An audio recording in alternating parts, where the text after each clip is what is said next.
How many people live in Iran, by the way? I don't know the population. At all? No, I don't know the population. You don't know the population of the country you seek to topple?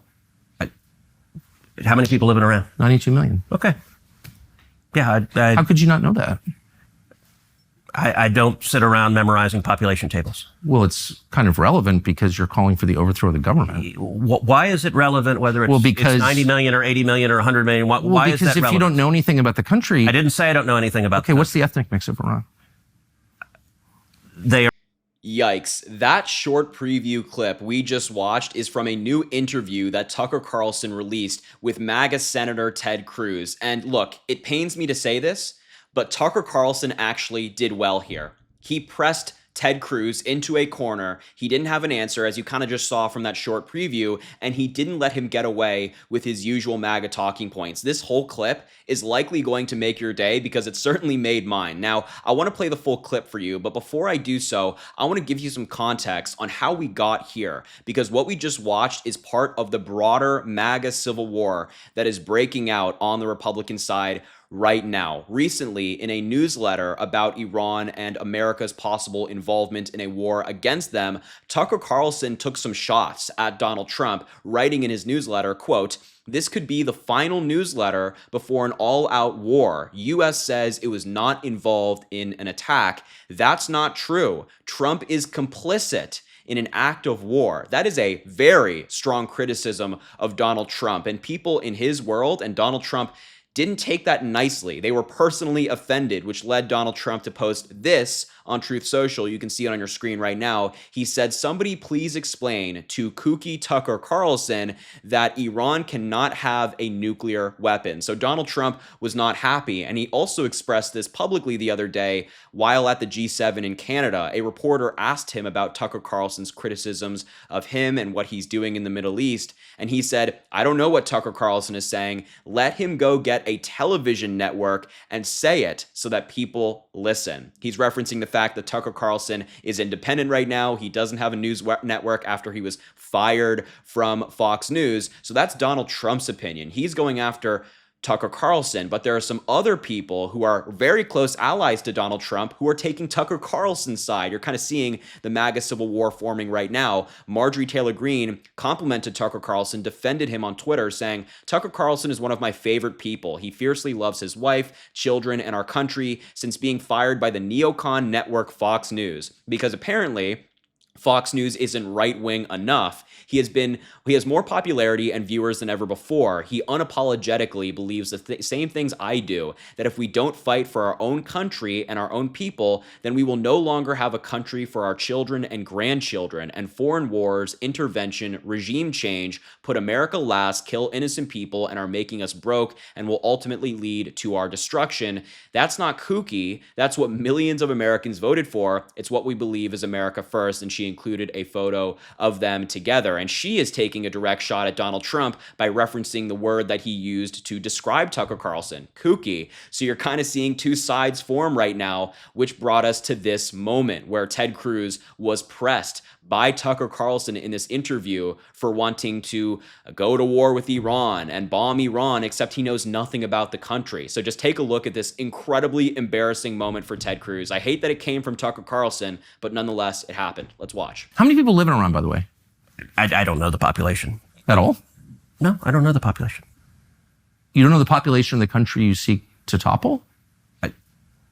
How many people live in Iran? 92 million. Okay. Yeah, How could you not know that? I don't sit around memorizing population tables. Well, it's kind of relevant because you're calling for the overthrow of the government. Why is it relevant whether it's, it's 90 million or 80 million or 100 million? Why is that relevant? Because if you don't know anything about the country... I didn't say I don't know anything about Okay, what's the ethnic mix of Iran?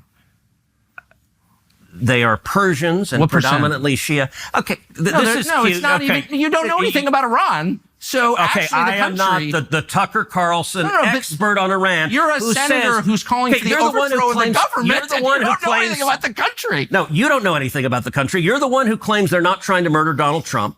You're the one who can't figure out if it was a good idea to kill General Soleimani, and you said it was bad. You don't believe they're trying to murder Trump. Yes, I do. Because you're not calling for military strikes against them in retaliation. And if you really believe that... We're carrying out military strikes today. You said Israel was. Right, with our help. I said we. Israel is leading them, but we're supporting them. Well, you're breaking news here, because the U.S. government last night denied, the National Security Council spokesman Alex Pfeiffer denied on behalf of Trump that we were acting on Israel's behalf in any offensive capacity. No, we're not bombing them. Israel's bombing them. You just said we were. We are supporting this is Israel. High stakes. You're a senator. If you're saying the United States government is at war with Iran right now, people are listening. Okay. Wow. When I first saw that clip, I was actually blown away, not only by the fact that Tucker Carlson's actually pushing back. Now, I want to make it clear, he's still an awful human being with terrible views. This doesn't change anything. But that surprised me the most. But also Ted Cruz's ignorance, the corner that he found himself in. He was squirming, trying to find a justification and answer for his insane views, for his MAGA views, for the views that he himself can't even defend here. You kind of saw he was so uncomfortable sitting in that chair, trying to get his way out of the corner that he found himself in, and he did it very unsuccessfully. That's why this clip is going viral right now, and people are laughing at Ted Cruz, because he's a keyboard warrior. He'll go on Fox News and be so rambunctious and so firm in his views, but when he's confronted, even by somebody who's on his side, he crumbles live. He just did it. We all saw it. Now, this is not the only clip from the interview that Ted Cruz had with Tucker Carlson. There was another one released where they were talking about spying in the United States. Tucker Carlson was saying foreign countries spy in the United States. Is it okay with you, Ted Cruz? And Ted Cruz just wouldn't answer the question no matter what. So just take a look at that clip. Are all of its intelligence with us? Oh, probably not, but they share a lot. We don't share all of our intelligence with them, but we share a lot. It's a close alliance. Do they spy domestically in the United States? Oh, they probably do, and we do as well. And friends and allies spy on each other. And I assume all of our allies spy on us. And that's okay with you? You know what? One of the things about being a conservative is that you're not naive and utopian. You don't think humans are all... Part of the reason socialism doesn't work is the mantra from each according to his abilities to each according to his needs doesn't work. As a conservative, I assume people act in their rational self-interest. So it's conservative to pay people to spy on you? It's conservative to recognize that human beings act in their own self-interest, and every one of our friends spies on us, and I'm not... Do you like it? That's my question. I'm not asking whether they have motive to do it. Of course they do. I understand that. And by the way, I'm not mad at them, but you're an American lawmaker, so I just want to know, hold on, I want to know your attitude. Yeah. You said that your guiding principle, in fact, the only principle, the only criterion. I said guiding, the overwhelming. I wouldn't say only. Is it in America's interest? Is it in America's interest for Israel to spy on us, including on the president?